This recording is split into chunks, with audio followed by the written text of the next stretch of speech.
Hi, everyone. We are so happy to have you for today's LA Alumni Sustainability Panel featuring Haley Haggerstone, class of 2014, MA, and Kira Cahill, class of 2013.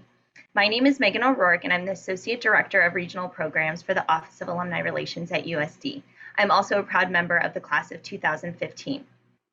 The Alumni Association's mission is to engage and enrich the Torero community for life.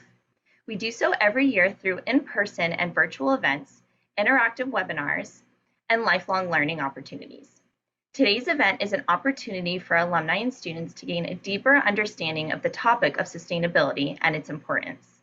We hope you leave today with some more knowledge on the importance of advocacy and action items that you can implement in your everyday life, and the desire to learn more about caring for our common home.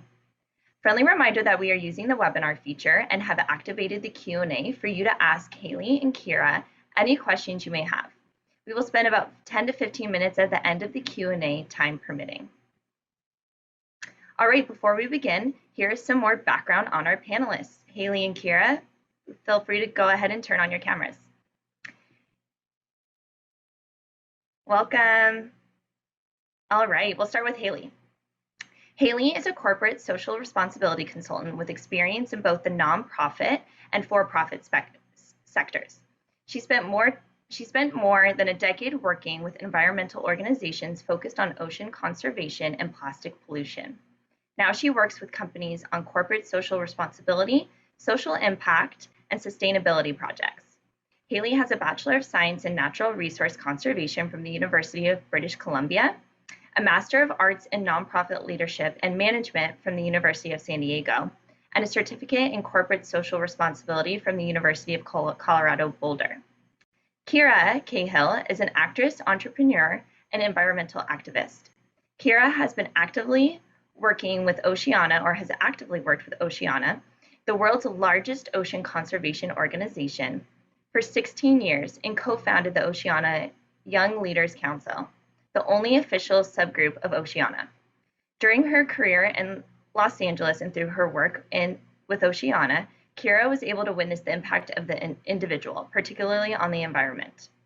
She co-founded Bold Box in 2019 with her partner Olivia Dehan as a way of helping people live more sustainably.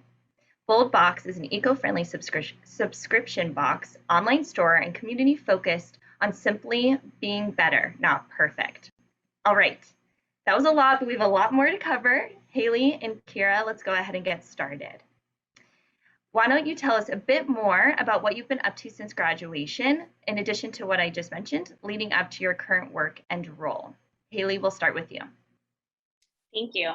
So I've been in Los Angeles for about 6.5 years now and consulting for the past 3 years. And that's been a really cool experience getting to work with a variety of different companies on so many different projects. I've worked with Lush, Final, Crowdsource Water, and most recently PopSockets on, as you said before, corporate social responsibility, social impact, and sustainability projects.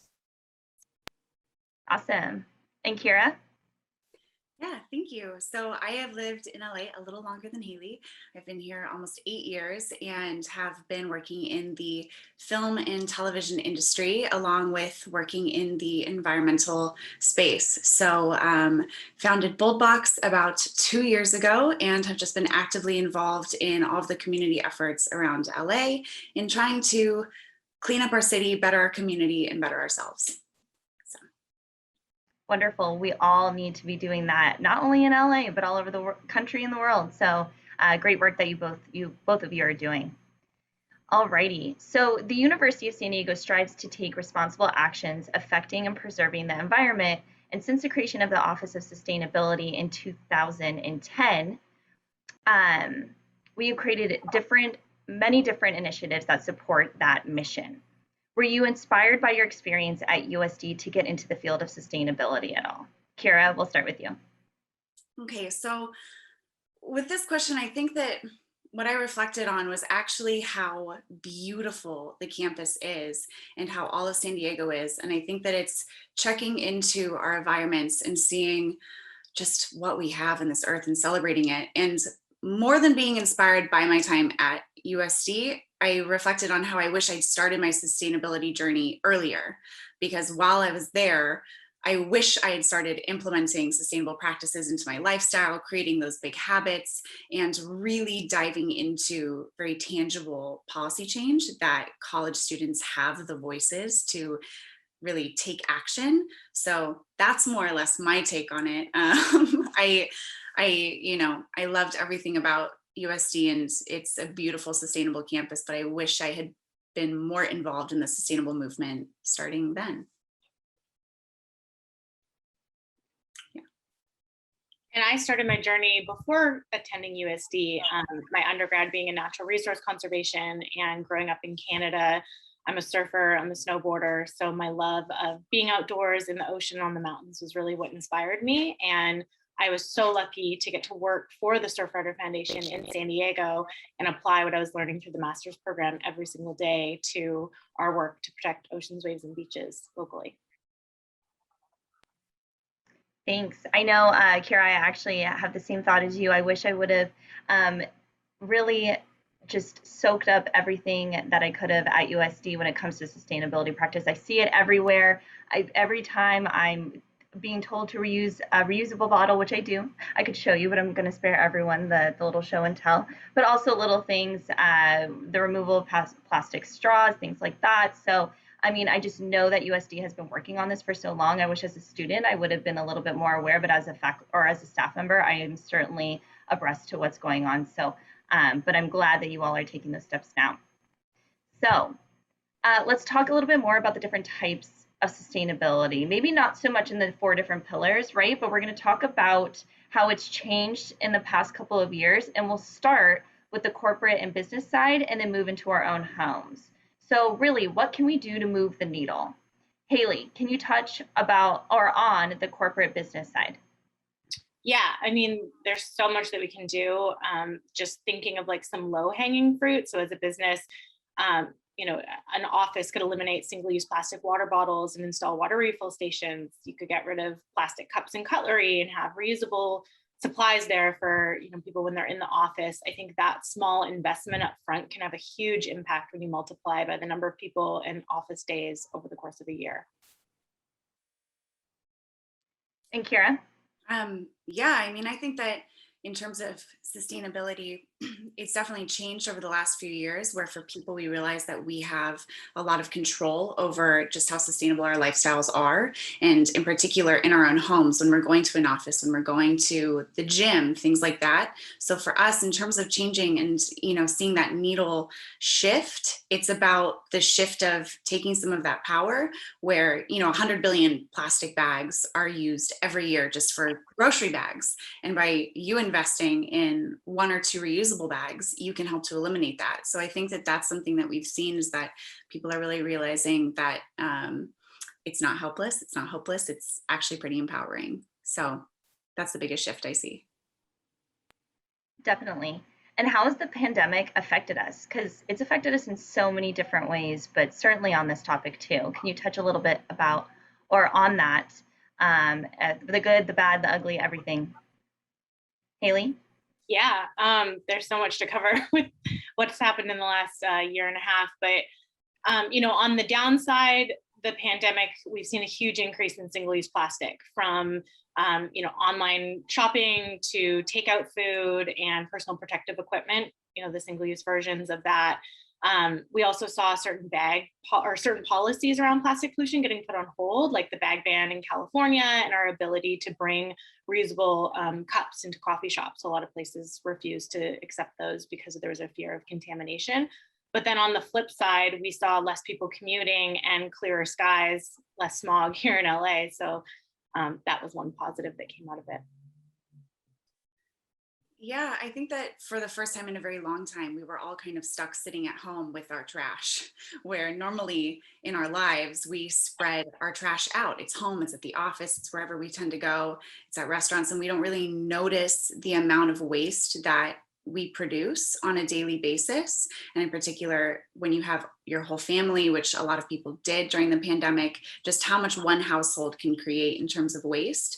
And so I think that while that's a negative in terms of all of the single use that we were seeing from, just there was a whole movement to get delivery restaurants to stop bringing single-use plastic cutlery into your home. You're already home. You don't need it. Like it's okay. We're here. We have forks. So I think that there have been a lot of positives and negatives and a lot of silver linings. The silver lining is that people really got to do a personal check-in with the waste that they were creating and start to make moves on how to do that. And in turn also in saving money, because they realize they can use a rag, and one rag is equivalent to an entire roll of paper towels, and how that really balances out. So I think that the force of necessity is a great impetus for change. And speaking of change, things come and go all the time, right?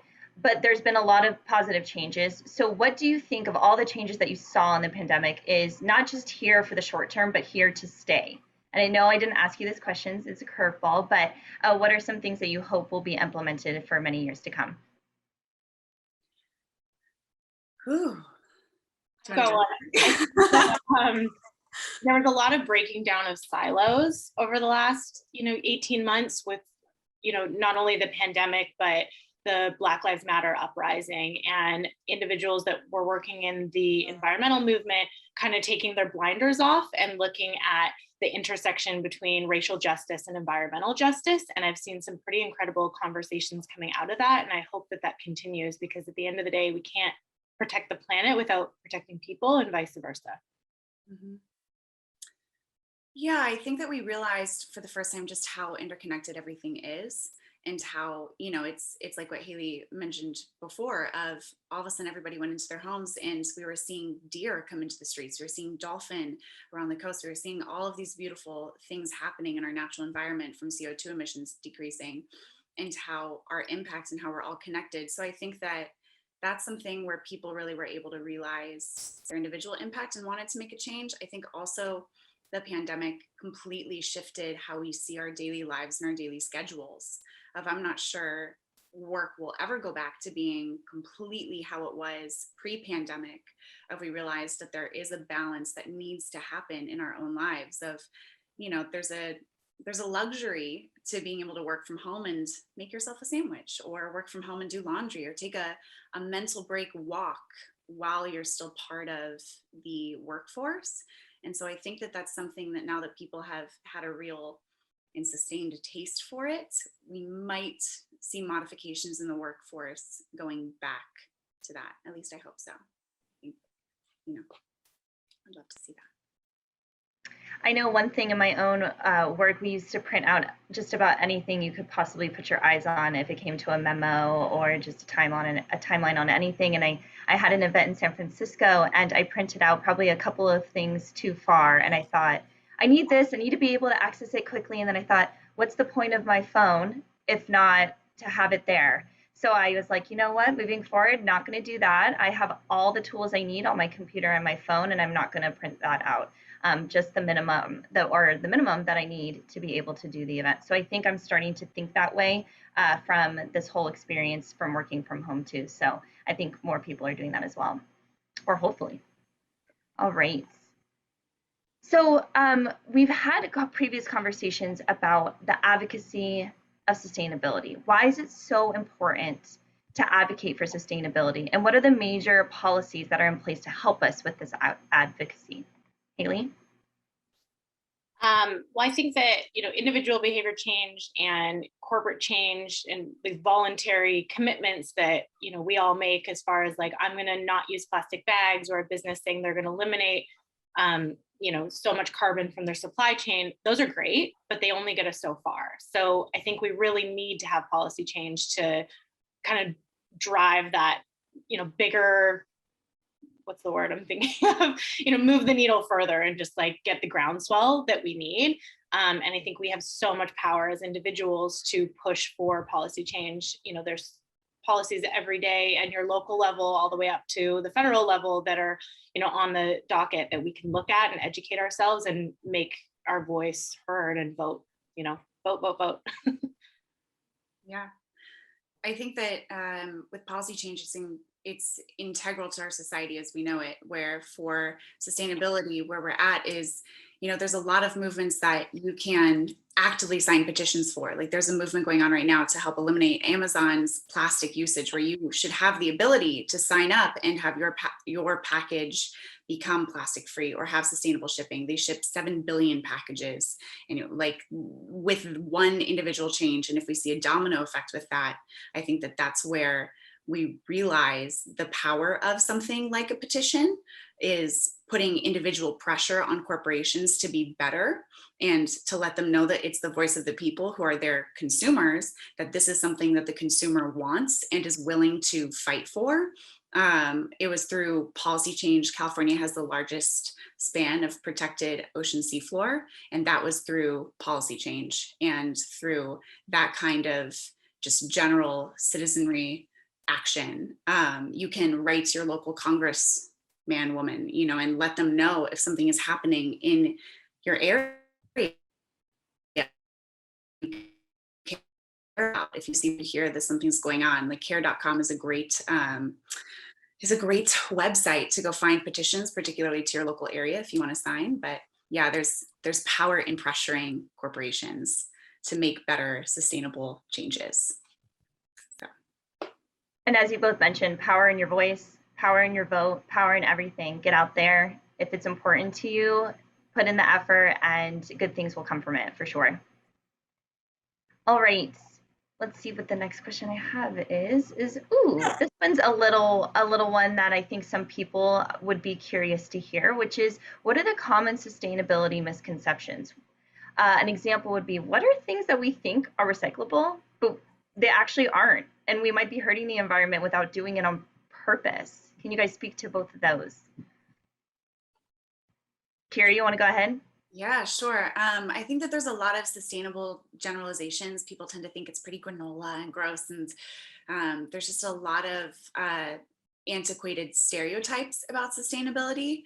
And there's a lot of things that we do in our own homes in common practice that are sustainable, from being, I've talked about this before, as simple as like bringing your reusable bag to the grocery store, but just little practices that keep up, of keeping jars. But I think that one of the things that people don't realize is that only 9% of plastics are actually recycled, and that it's often due to their individual district that they live in and the limitations of those recycling plants.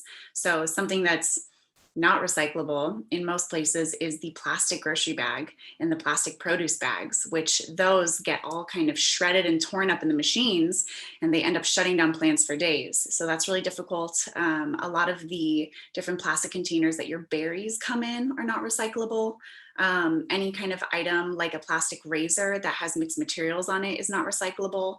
So all of these things that we like to call it wish cycling, where you look at it and you're like, of course it's recyclable, and then you don't feel so bad because you put it in your bin. And in reality, that's just not it. You're causing more harm than if you had just swallowed your pride and put it in the trash bin. And so I think that that's one of the generalizations, is that there are more systems in place to recycle, to regenerate, than there actually are, and that our current systems are overwhelmed trying to keep up with the amount of pollution that we're creating. Yeah, to add on that, there's a lot of misconceptions around bioplastics and compostable plastics. So a lot of businesses are investing in those materials, thinking that it's better because it's made out of, for example, corn as opposed to fossil fuels. The problem with those is that they don't break down in your backyard. They need to go to an industrial compost facility, and there are very few of those in the United States. So unless that business is actually seeing where those products are going and properly labeling not only their trash, but their recycling and their compost, so it's very clear, a lot of people are throwing those in there with their regular recyclables in the blue bin. And if those end up at the recycling facility, they're just going to toss all of it, because they're not going to look at every individual cup or every fork and go, oh, that one's bio and that one's regular. It's just too confusing for them. So that's definitely a misconception, that that's like the be all and end all.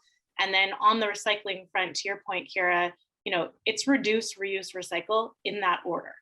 Like you shouldn't just skip to recycle and assume that that is like the Pangea solution for everything, because our recycling system's broken. We just can't keep up with the volume of single-use plastic. So we need to first reduce, reuse, and even some people add refuse before all that. So then you don't have to go through the other three. Yeah, we talk about the refuse a lot because it's a lot easier to not even deal with the aftermath of the product if you just don't even have the product to start with, because sometimes it's overwhelming to know what to do. And we talked about this in our previous chat about how there's a lot of greenwashing with the chasing arrows going on, of how chasing arrows are very misleading for the consumer. And that, I mean, I don't know if now is a good time to like bring it up, but, there was a bill specifically in California called Senate Bill 343 that eliminates large corporations from greenwashing their products by just putting chasing arrows on the back of it. And if the chasing arrows don't have a number in it, it means it's not actually recyclable. But to most consumers, they think that if they see arrows, it can go in the blue bin. And that's a very convenient marketing ploy. And, we've talked about it, and it is hopefully moving to the Senate floor to be a statewide policy. So they are pushing it. So it's not just California, which is, ignites a lot of the other states to do better. But I think it's hard. It's hard as a consumer. You're to know exactly what to do and how to do it.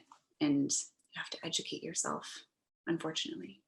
Well, Kira, I can't speak for you, but I get confused. And I've been working on this issue for, well over 10 years. So I can imagine everybody else on the webinar also gets confused, and that's okay. I think it's, finding out what is recyclable in your local community, whether it's calling, the local waste management people or going and visiting the recycling center if you can and asking these questions, because it does change all the time. And I don't know where you live in Los Angeles, but it's probably different where you live than where I live of what is recyclable and what isn't. So yes, asking those questions. Googling, I'm like, is the cap recyclable to this very specific product? No. I'm like, oh, I tried so hard.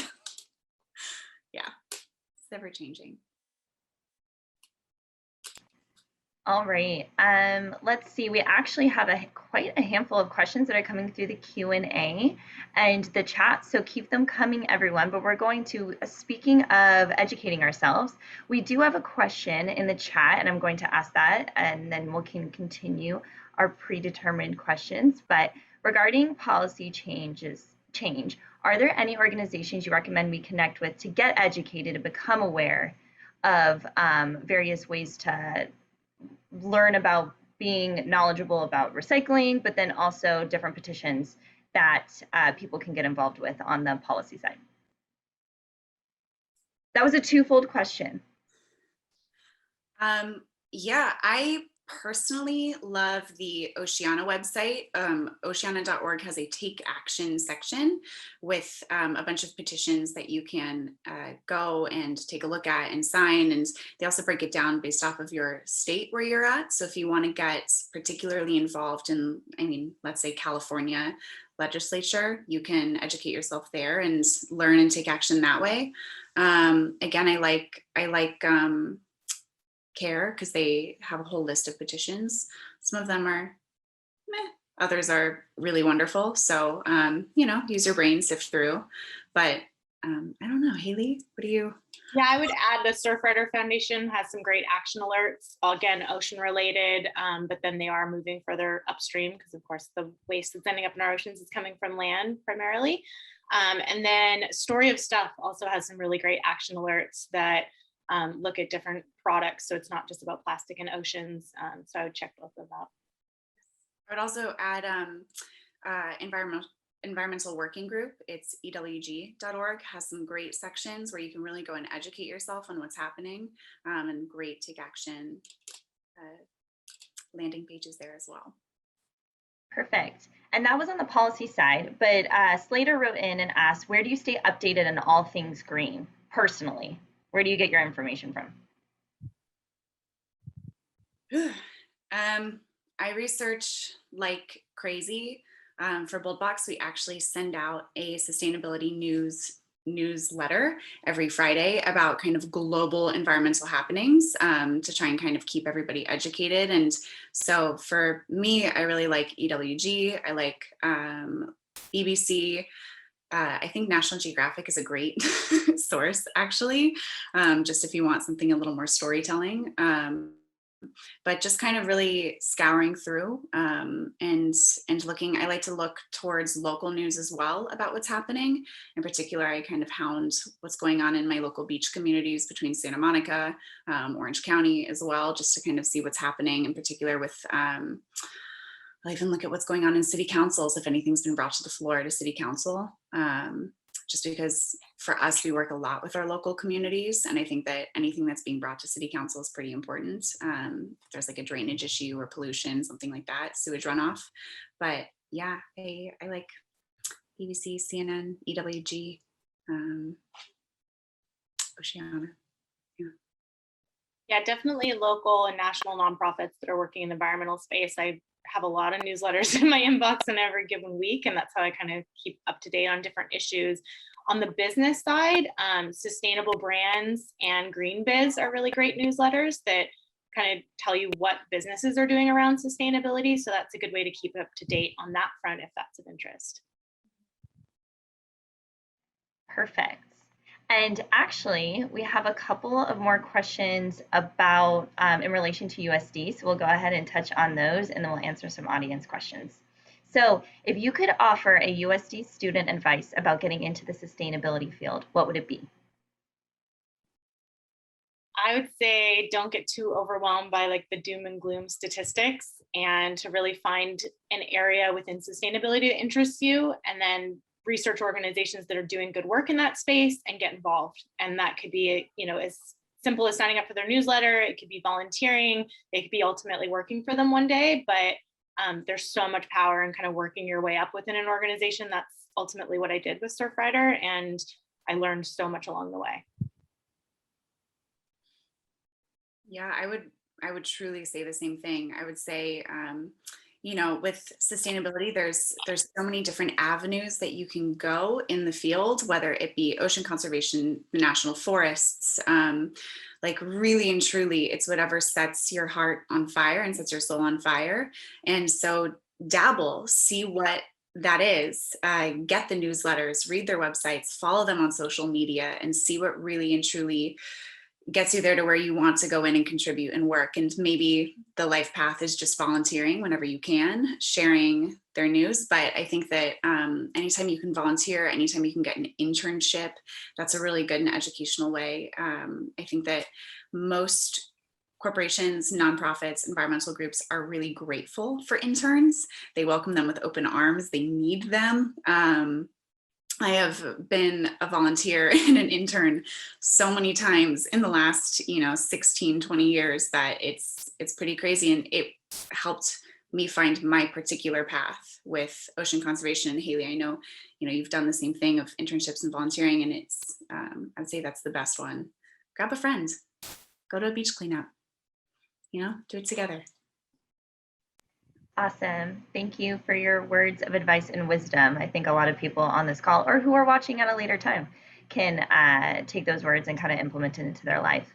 So we have one more question, which is, any other career highlights you'd like to share before we start doing some audience Q&A? Haley? Yeah, kind of, Kira, you sort of said this, which was like set your heart on fire, really just following your passions and then enjoying the windy road, because I don't think any of us got to where we are today as a straight shot, like knowing when we were in college what we were going to do, and then ultimately became that thing. There are a lot of forks in the road, and you have to make choices, and ultimately your experience, no matter how windy, is going to build up to who you are. And all those experiences kind of are little pieces of your mosaic and your story. So enjoy it.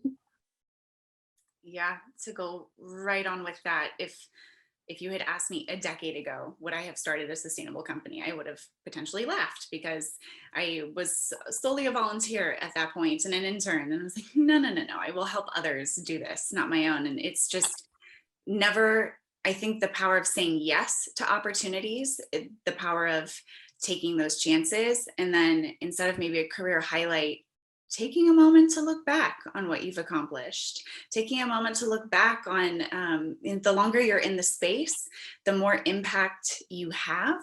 And it's really cool to take a moment and say, hold on, I signed that petition that got passed, and now this is a big change.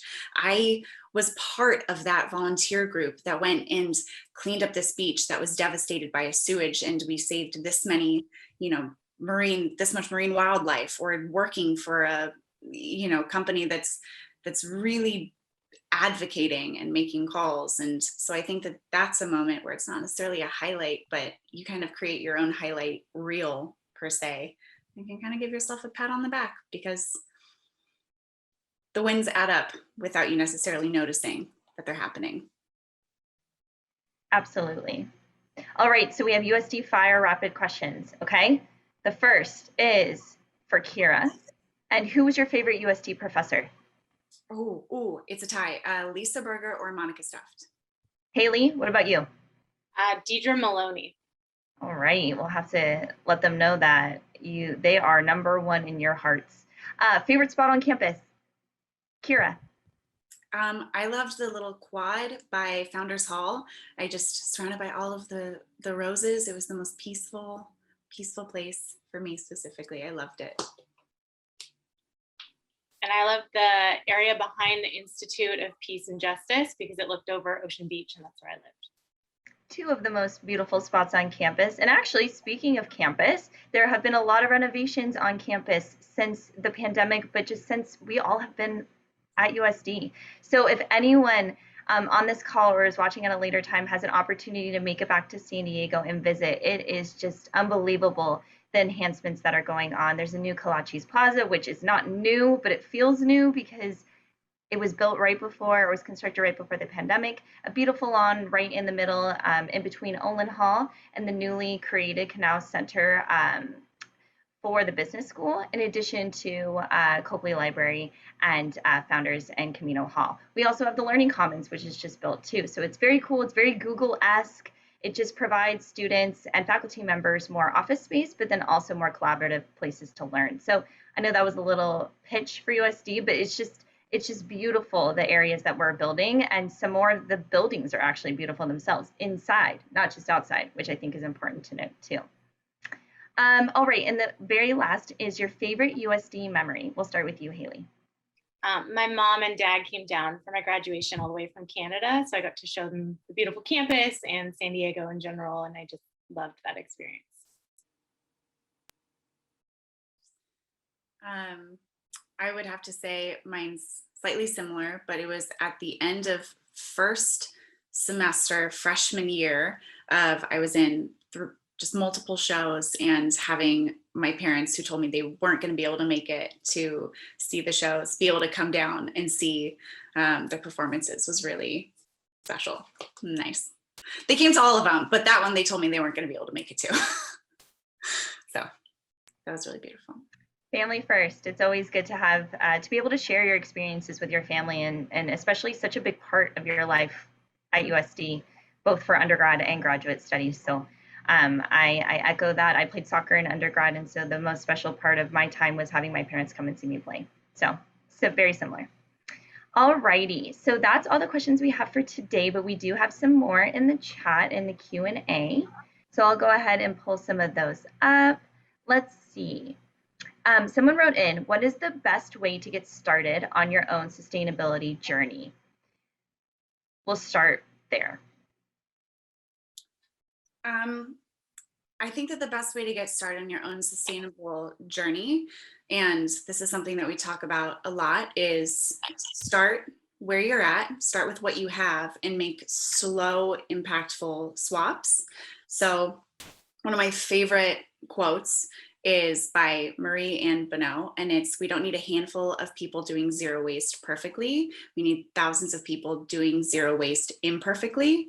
And so I think it's finding those elements of sustainability that initially pique your interest, whether it be switching from a bottle of shampoo to a shampoo bar, bringing your own cutlery if you're on campus and you don't need to get plastic cutlery from La Paloma, to bringing your own bag, keeping a mason jar, whatever it might be. Those small swaps is really just honing in on those and not overwhelming yourself. It's kind of like going to the gym come New Year's Day. If you haven't worked out ever and you make the resolution that you're going to go every single day, you're going to burn out and be exhausted and quit, and it's overwhelming. And it's instead taking baby steps to really figure out how sustainability fits into your life and lifestyle, because everybody is different.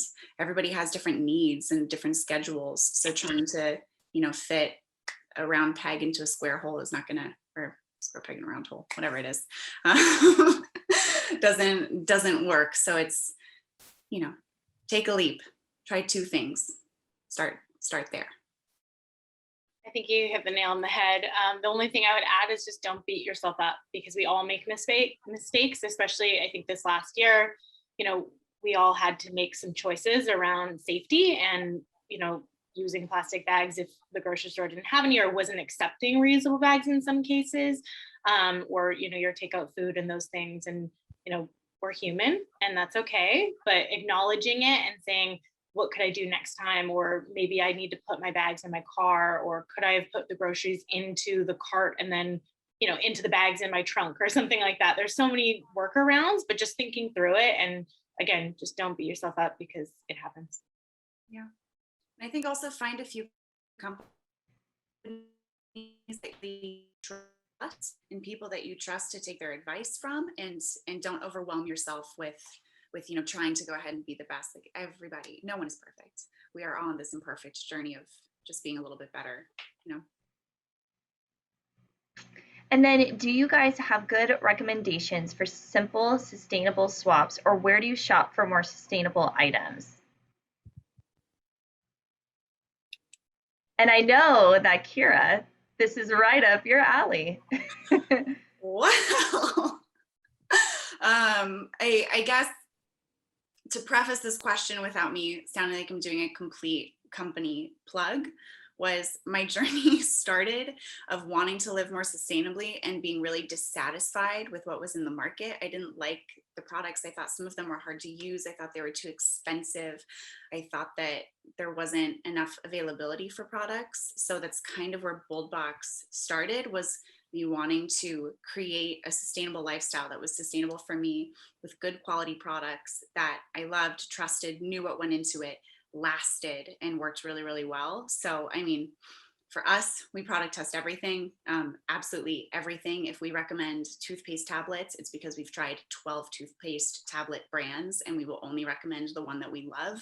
If we're recommending a bag, it's because it's washable, reusable, sturdy, will last, made from all 100% organic, sustainable materials. Like we go through, the whole basis of it. But I also love, there's a lot of products that we don't make and don't sell on our own. I think that I love, oh my gosh, why am I blanking on everything right now? I love Bathing Culture. I think they're a really awesome company. They make all sustainable body soaps and scrubs.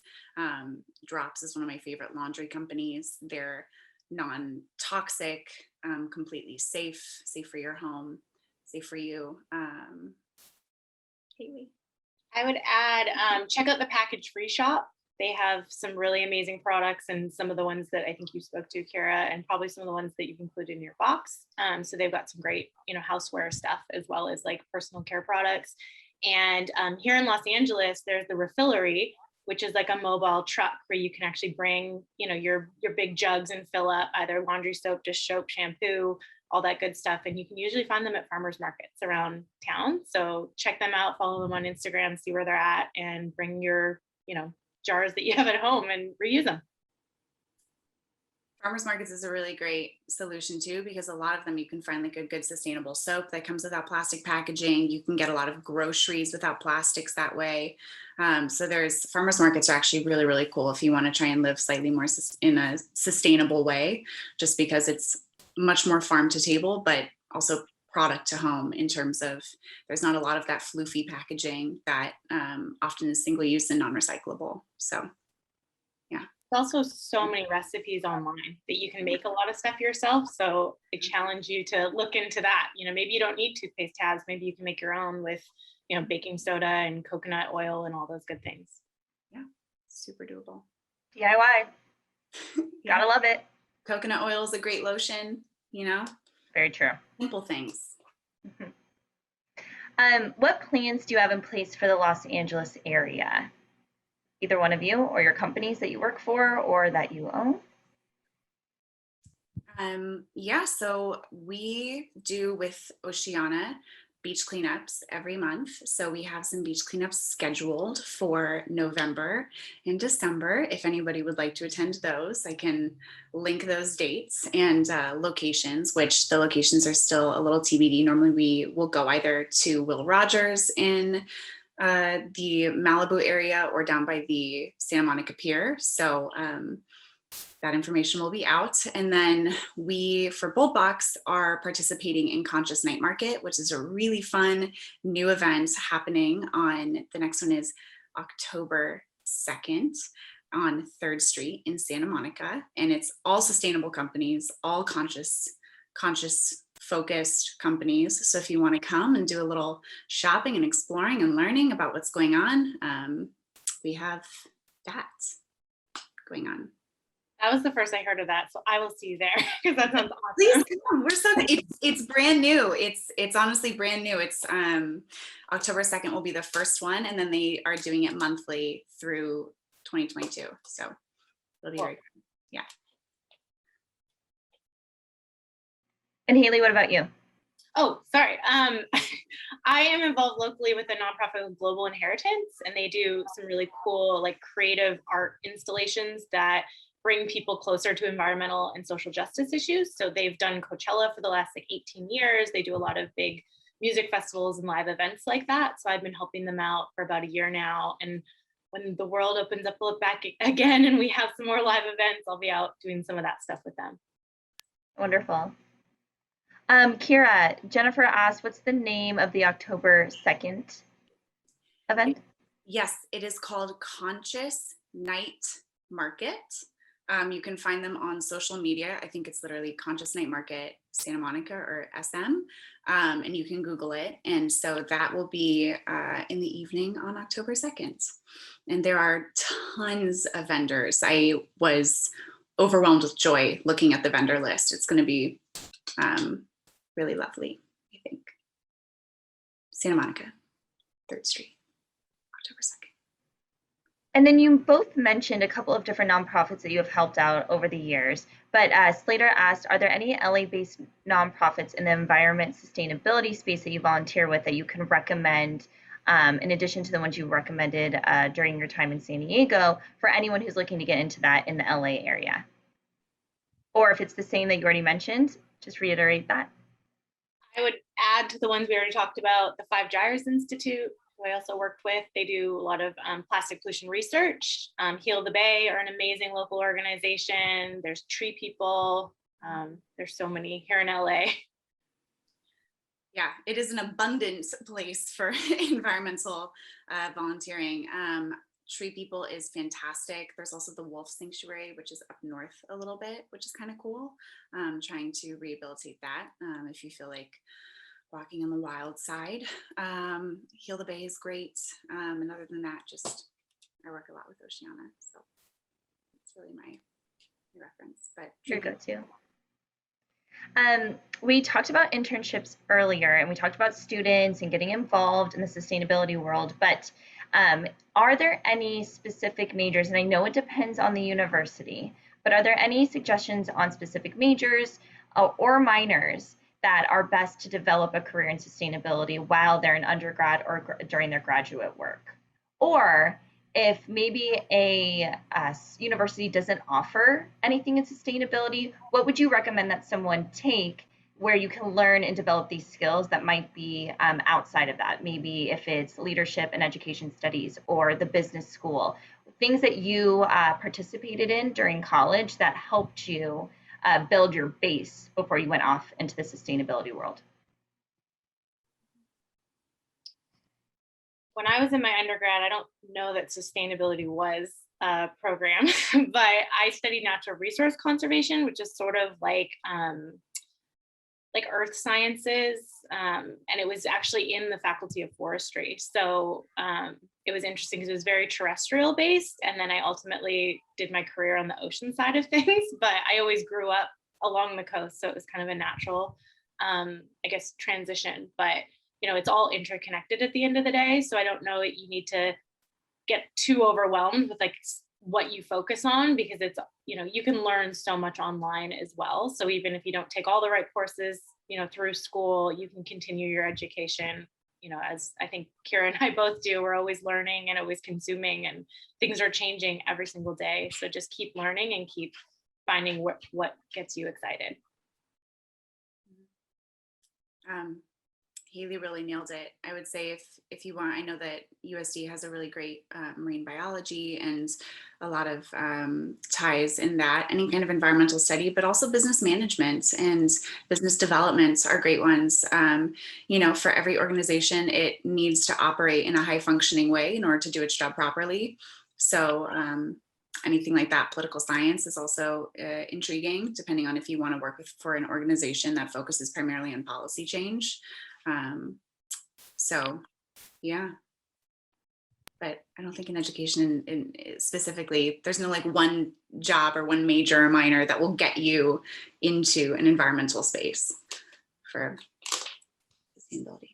Yeah, I think just like anything, being well-rounded and taking as many different classes that you can while in undergrad in different fields, that could be a nice blend to be able to create your base for you to go off into the world and whatever you want to do, whether it's start Be Bold Box or start a tech company. I mean, there's different things that everyone should be able to know and learn and grow from. So certainly.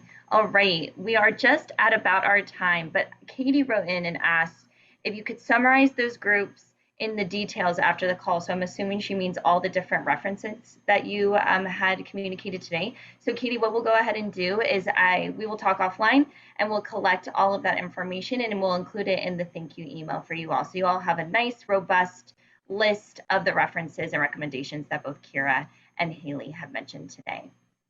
But I think that about wraps up our time. I want to thank Kira and Haley for taking the time to chat with us today. I know that was super informative for me, and I think for everyone on the call and who is going to be watching later, have a couple more tools in their tool belt and have a little bit more to be able to go and communicate into the world how important sustainability and the implementation into your own life is. So thank you so much.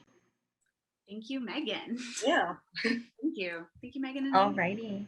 Thanks, everyone. Before you go, I'm going to go ahead and share my screen because you will see that we have a couple of events coming up soon. These include LA Torero Club events, but they're also events that our affinity groups run, some other just general university-wide events that we have. And so you'll see a couple here. We have diversity in the Latin American experience, a spotlight on Congressman Juan Vargas next week, ultimate frisbee, because of course they want to network and socialize, and a lot of different other things too. Speaking of keeping our world and our beaches and bays safe and clean, we do have a Mission Bay cleanup coming up on October 2nd. Now I know that conflicts with the date that Kira had mentioned, but if anyone is in the San Diego area on this call or is watching at a later time or wants to make the drive down, we are doing that on October 2nd and would love for you all to attend. And then we have a couple of other big ones that I would love for you all to note. That is Homecoming and Family Week, which is happening October 12th through October 17th. It's kicked off with Torero Tuesday and then concludes with the alumni mass on Sunday. So we have a lot of things in between: alumni honors, the fabulous Torero Casino night, Torero tailgate, of course, the football game we cannot forget to mention, and just a lot of other alumni class and affinity reunions on that weekend as well. So we hope you'll be able to join us for that. And if you have any questions on this sheet, you'll see Brian Rosario, who is our Torero Club president in LA, his contact information, in addition to some other ways to be virtually connected while we are at home, but also branching out and doing more in-person events. So once again, thank you so much for joining us, and we all hope that you have a great rest of your night, and we hope to see you again soon. Take care, everyone.